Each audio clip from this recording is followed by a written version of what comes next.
Welcome everyone to the last stop before we head on over the pond to the United Kingdom. This is AEW Dynamite.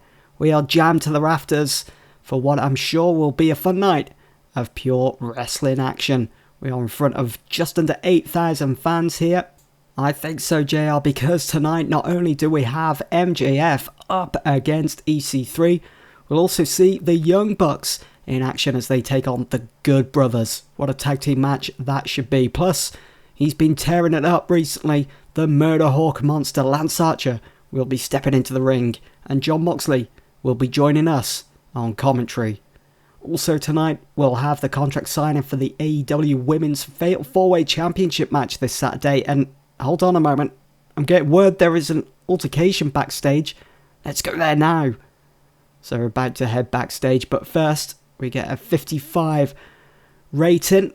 Just your classic JR Excalibur and Tony Schiavone. So we head backstage near the entranceway, and there is a lot going on. A lot of security, and in the thick of it is MJF and EC3. Words are traded, a few fists here and there, a lot of pushing and shoving, and Aubrey Edwards can be heard saying, "Do this in the ring, come on." Security and referees escort them both to the ring for the first match of the night. MJF versus EC3. And if MJF loses, he won't be in the Battle of Britain Battle Royale. He won't even make the trip to the UK. So this segment started things off nicely with an 83. And I think it just transitions nicely into the first match of the night between MJF and EC3. It's not the sort of match that I wanted to be doing just yet. I mean, it's pay-per-view quality, and I mean AEW I suppose are known for doing that in real life, so there we go. After almost 50 minutes of going toe to toe, it's MJF that defeats EC3. That's EC3's first loss here in AEW to MJF, and it was through submission with a Fujiwara armbar, and it gets just a 60.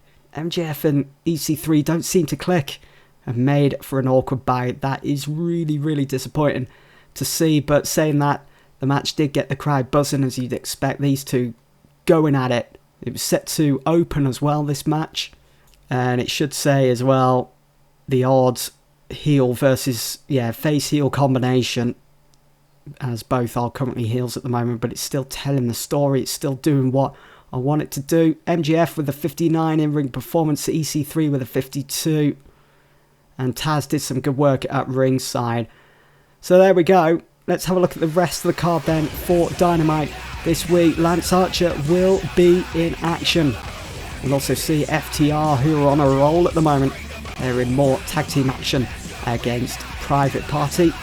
We'll also have the AEW Women's Championship contract signing between Toni Storm, Mickie James, Dr. Britt Baker and Chris Statlander. And also the Young Bucks against the Good Brothers. They will meet them in a 6-man tag this weekend. Before we carry on with the show then, the camera turns to JR. He gives us a quick rundown then of some of the matches that will take place this Saturday over in the UK. So we've already got Pac versus Orange Cassidy for the TNT Championship announced. The Best Friends will take on the Lucha Brothers for the AEW World Tag Team Championships. We'll also have that Battle of Britain Battle Royale. I'm thinking it's going to be about 30 men in that. And also Toni Storm versus Mickie James versus Chris Statlander and Britt Baker for the Women's Championship. The Elite versus Villain Enterprises. And finally, Cody versus Marty Scurll. If Marty loses, he leaves AEW never to return. It's getting a 68 from JR. We noticed JR was quite good at bringing in those segment ratings, just being on his own. So we'll have to use that a couple more times maybe, somewhere down the line. I think it was episode 18, he drew in like a 72 just for being on camera. But anyway, we roll into the next segment. Jon Moxley heads out to the commentary desk with his AEW Championship over his shoulder. The camera then switches and focuses on DDP, who is sat in the crowd, ready for Lance Archer's match next. So DDP keeping a close eye on proceedings with the Murder Hawk monster, Lance Archer and Jake Roberts. And of course, Lance Archer, a strong favourite to win that Battle of Britain Battle Royale in a couple of days' time. So Jon Moxley's scouting ahead for this match. And in a bout that had decent reaction from the crowd, but subpar wrestling, Lance Archer defeats Matthew Justice in 6 minutes 34 after a devastating blackout. Gets us 55. Matthew Justice showing a lot of potential. I think he could go quite far if we just keep giving him match after match here on Dynamite, on Dark, when that finally returns. We'll have to wait and see. But after the match, after Lance Archer picks up his win, he steps to the outside, staring down DDP. He then shoves him back into the crowd. Fans hold on to him. Matt Hardy, who hasn't been seen in a few weeks, comes running down the entranceway, starts hammering on Archer. They brawl into the ring. Then Brian Cage and Ricky Starks race down and join in with Taz following close behind. Then the Butcher and the Blade. Also Joey Janela and Kip Sabian, Scorpio Sky, Brian Pillman Jr. The whole locker room empty in here. Hangman Page then walks out slowly, stares at Moxley, then runs down to the ring. He buckshot lariats Kip Sabian right out of his boots. It's an all-out brawl. It's a taste of what's to come this Saturday in the UK. And Dynamite cuts to commercials. So we get a 65 for this. Couldn't fit everyone on, but you know, having the likes of Janela, Kip Sabian, Scorpio Sky, I'm aiming for a 30-man battle royale for this pay-per-view. But whether I can do that or not, I'll have to see. It could be a 25-man, but the angle gets the crowd hotter, and it could feature a few surprise entrants. So you guys are just going to have to stay tuned for that pay-per-view that's coming up shortly. So let's roll into our next segment. Chris Jericho is seen sat in some fancy VIP airport lounge. Darby Allin, nothing but a street rat, and last week's actions confirmed it.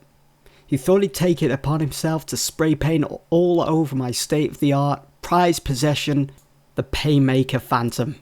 Like it's some tenement wall in some dingy place, similar to the building I threw him out of back at Halloween Havoc. Now, not only are we, the Inner Circle, expected to pay the fine AEW management have handed us, now we have an outstanding bill for the damage you caused, Darby. And Darby, you will pay. Because you know what? I accept your offer. I will face you this Saturday in the UK. My career won't be on the line though. Yours kinda will be, because if I beat you, all of your wages will go towards fixing the damage, and you'll be so out of pocket you won't be able to travel show to show anymore. Anyway, I've got a plane to catch. See you Saturday, Darby. So we get a 79 for Jericho, accepting Darby Allin's offer from a couple of weeks ago. And Jericho in that airport lounge, he gets up and walks off with his suitcase on wheels. Fantastic. No Inner Circle around though. Jeff Cobb out of action at the moment after spearing Evil Uno. No Sammy Guevara. They're down to bare bones, the Inner Circle. And it all comes down to the face-off between Jericho and Darby Allin this Saturday. Up next, Brandy Rhodes comes out at the top of the entranceway where the contract signing for the AEW Women's Championship will take place. She invites all four women out: Toni Storm, Mickie James, Britt Baker and Chris Statlander. And Rhodes then says, "So ladies, you've all done incredibly well to be here, and I want to congratulate you all. And I hope this Saturday you all have an awesome match, proving why this women's division shouldn't be overlooked. Now, if you will, please sign the contract. Let's make this official." They all sign the contract, no issues. And Sarah Rowe bursts from the entranceway, attacking Britt Baker. Nyla Rose also comes out from the other entranceway and attacks the champion Toni Storm. Brandy calls for order and makes a tag team match on the spot, which would put Teddy Long to shame. Right now it'll be Nyla and Rowe teaming up to take on Toni Storm and Britt Baker. So this segment getting a 47. It's one of the better segments that we've received here in this TW 2020 save. Although it does say that Brandy Rhodes struggled going off script. Britt Baker struggled also, and so did Chris Statlander. But they've still got plenty of potential for the years to come. Everyone else doing well. And that tag team match had a decent reaction from the crowd. even though it did have terrible wrestling. It was Toni Storm and Britt Baker who teamed up. Question was, could they coexist? And they did, as they did defeat Nyla Rose and Sarah Rowe in just over 9 minutes when Britt Baker pinned Sarah Rowe. There was no lockjaw this time, and it was Toni Storm that carried the match in terms of in-ring performance. And it's interesting to see that the crowd is pretty vocal towards Toni Storm. They're not thrilled in seeing her. I'm not sure why, even though she is our women's champion at the moment, and she does seem to be carrying the women's division. Bit of a strange one. Maybe I just need to keep using her a bit more in front of the crowd here at Dynamite. Anyway, we go backstage and we see Pac, Pentagon Jr. and Rey Fenix looking annoyed, searching for someone. Pac is saying to the Lucha Brothers, "We find Khan, we change this. Best friends don't deserve a title shot. Don't worry, Penna, we'll change this." They bump into a backstage worker and say, "Have you seen Khan?" And he replies, "Sorry." They continue walking and then stop in their tracks, as at the other end of the corridor is Chucky Taylor and Trent. It's like a western. And then from behind stands Orange Cassidy. They all start to brawl, Best Friends and Lucha Bros, Pac and OC. They slowly start taking the fight throughout the backstage area. Watching on from the sides, we see Tully standing with Dax and Cash. Marco is stood with Jungle Boy and Luchasaurus. Pac and Orange Cassidy take their fight to the ring. We get a little preview of what's to come this Saturday.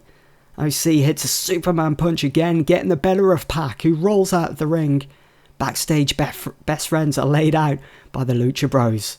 So the Lucha Brothers getting the upper hand on the Best Friends, whereas Orange Cassidy getting the upper hand on Pac. As those two will meet this Saturday over in the UK with the TNT Championship on the line in a 2 out of 3 falls match. Really looking forward to how that one turns out. Should be exciting. So should the tag team title match as well between the Lucha Bros and the Best Friends, who are finally getting their chance in the spotlight. And speaking of tag team matches, it's our next match between FTR and Private Party, and he gets a 64. And again, FTR with another win. They're really racking them up at the moment as Cash Wheeler pins Isaiah Cassidy with a Goodnight Express. Tully Blanchard interfering. Dax and Cash showing excellent chemistry teaming together. So did Private Party. It was set to wild brawl. Tully at ringside. And it should end with that managerial interference. So Tully helping out FTR. And after the match, Tully steps into the ring with a mic and stands in the middle of Dax and Cash. This, right here, is the greatest tag team today. They've pretty much gone through one of the best tag team divisions in pro wrestling today, including your beloved Young Bucks. And it sickens me now to think that Tony Khan is back there handing out tag team title shots to a couple of punks just because they asked for it, because they felt hard done by. Well, I hope you're listening, Tony, because after this Saturday, and it doesn't matter who wins, whether it's the Lucha Brothers or Best Friends, FTR here are challenging for those tag titles. Fear the Revolution. So the gauntlet laid down by Tully Blanchard of the three with FTR and Hangman Page. So FTR will be challenging the winners of the tag team match this Saturday over in the UK. Could be the Lucha Brothers, could be the Best Friends. You guys are just going to have to stay tuned to find out who they'll be facing at some point for those tag titles. And the focus on the tag team division doesn't stop there, as up next we get a quick video package played of both Marshall and Ross Von Erich training together in the gym, running the ropes in their own ring and grappling one another outside at their estate. Kevin Von Erich watches on and then goes to say, "These boys are taking their time. They're processing everything happening in the AEW tag team division, and at the moment, the team to beat, well, will always be the champions, but I think at the moment, it's got to be FTR. A team you boys are yet to face, and now they have Tully in their corner, making things even more difficult. Myself and Tully go way back, but times were different then. Maybe I could have been better back then, but now, conditioning is a big thing, and my boys, they're in the best shape they can possibly be in. It's only a matter of time before they strike, and make that tag team division sit up and take notice. We get a 50 segment rating. I still haven't added Kevin Von Erich to the database. We'll certainly have to get round to doing that at some point. But that's not bad for the Von Erichs. A 50 segment rating as we move into our next one.